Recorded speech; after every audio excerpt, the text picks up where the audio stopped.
All right, so welcome to Soul Damn Good. My name is Lauren, and today we're going to be looking at Kimberly Kardashian's birth chart. This is going to be a first impressions reading for Kim K. She was born on Tuesday, October 21st, 1980, in Los Angeles, California.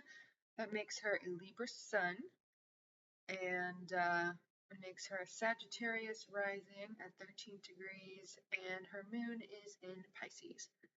Now, I have followed the Kardashian family since 2007 or 2008, so I do know quite a bit about Kim. So I'm going to use my knowledge that I know about her to do a reading on her chart, a first impressions reading. I haven't spent a lot of time with her chart. First thing that pops out for me is her moon sign here at the bottom of her chart in the fourth house.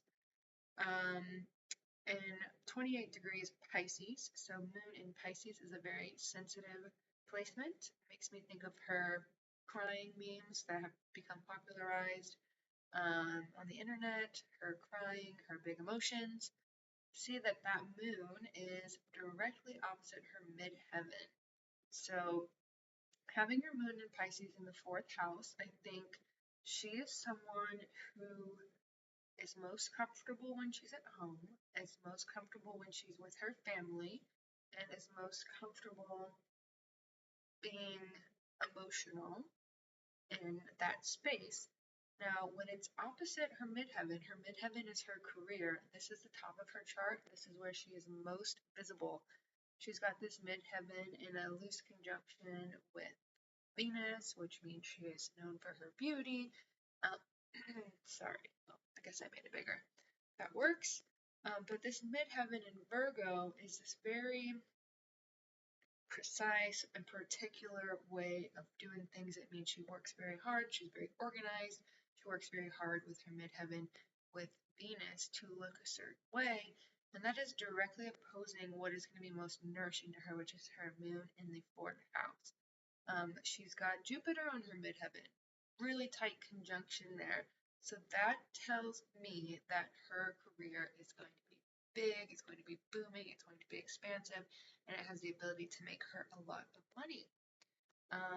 She's got out of sign conjunction with Saturn in the sign of Libra, but still Saturn is tightly is up there with her midheaven. So hard work, yes, I've seen her say nobody wants to work anymore, and that is quite insufferable, but she does view herself and others around her view her as a quite a hard worker.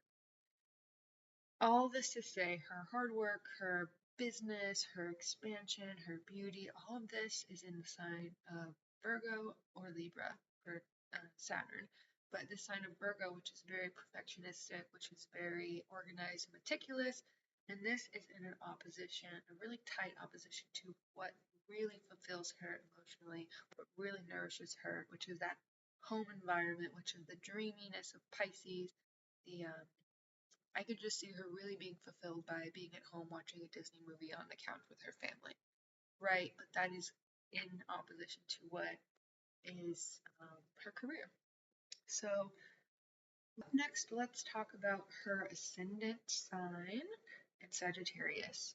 So a Sagittarius ascendant is going to be quite sexy. It's going to be an extrovert, quite outgoing. A Sagittarius ascendant would be someone who is not so concerned about showing off their body, meaning they're not shy about it. So a Sagittarius ascendant, especially with the Mars up here on the ascendant, very sexual, very forthcoming with their sexuality, not afraid to bare it all. And then we've got Neptune also in that conjunction in that first house. Neptune on the ascendant can make someone not who they appear to be. Neptune is kind of the illusion that on the ascendant is the personality and the expression of the person that you want others to see you as. Having Neptune so close to the ascendant can bring a bit of illusion, romance, very Hollywood, very Marilyn Monroe think Ariana Grande also has that placement, and lots of makeup. I think the Neptune coming in and being the makeup that covers up and that kind of creates a whole new look. So it makes sense that she does have a makeup brand. Again, this Neptune is squared to her moon, so this what makes her famous. The beauty, the illusion, the glamour, sex is squared to her moon, meaning although these things are good for her business, they're not necessarily great for making her feel emotionally fulfilled. I will say with this Neptune square Venus, so Neptune in the Sagittarius, in her first house, square to her Venus up on the midheaven, shows, and that's a tight square too, that shows some illusions about love, some illusions about beauty, a kind of messed up way of how she views beauty and love is what I'm seeing here. Let's see. Mars is sextile. Mars is sextile to Saturn, so again, she is a hard worker. She views herself as a hard worker, and she does put that work forward. She's got 3 planets up here in the 11th house of being a public figure. So I haven't talked about this yet, but her sun in Libra is obviously going to make her very beautiful. Her sun trine Neptune can again add to that very glamorous Hollywood look that she's got. Sun in Libra in the 11th house. She's meant to be famous. The 11th house is about being famous. It's about having a bunch of people around you, being admired by a bunch of people. So that checks out. Libra also is the ruler of law and order. So the fact that she kind of had her foray, she dipped her toe in law school or whatever it was that she was doing, also makes sense. What else am I seeing? She's got her North Node up here in the 9th house in Leo, so a destiny to be famous, a destiny to travel the world. 9th house is travel. Perhaps a destiny to be viewed, to be admired, Leo, in higher learning. So you never know. She might continue on with the law school stuff. She might go back to school with that 9th house North Node, might be her destiny, but really her destiny has been to become famous. The ruler of her first house is Jupiter, so ruler of Sagittarius is Jupiter. Ruler of her first house is in the 10th house, so making a career out of what she looks like, making a career out of her body.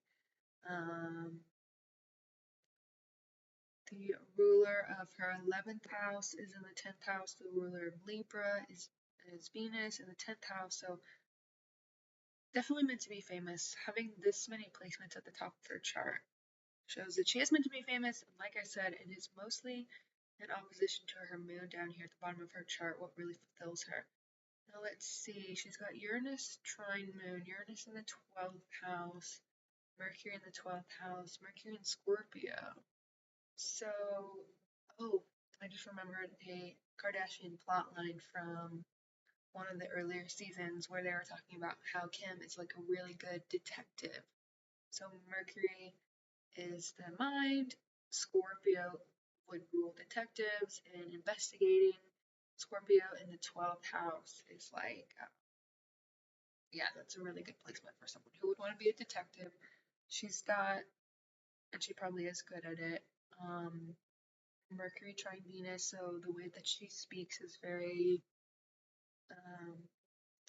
pleasing, aesthetically pleasing, just like soft spoken. Yeah. Let's see.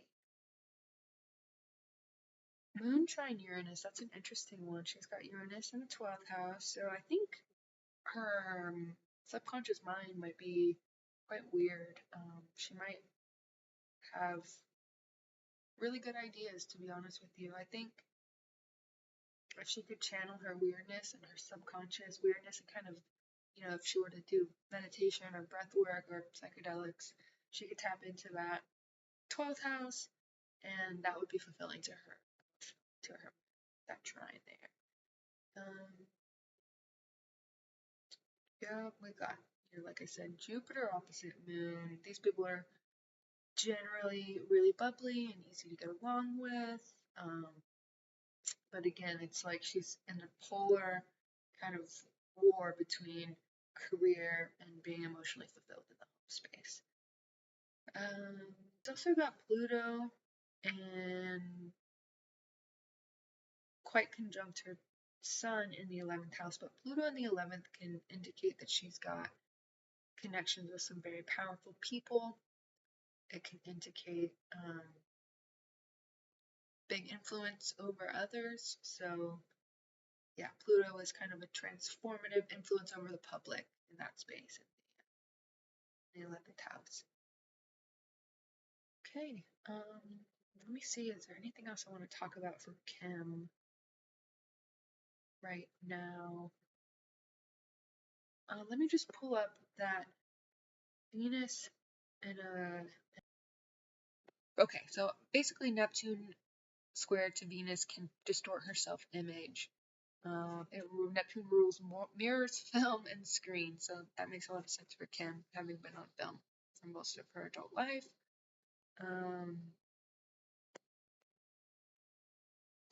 Improving your appearance through cosmetic and fashion can be worthwhile for someone with this placement. Venus square Neptune. Take selfie. She has a selfie book, video of herself. We all know about her video.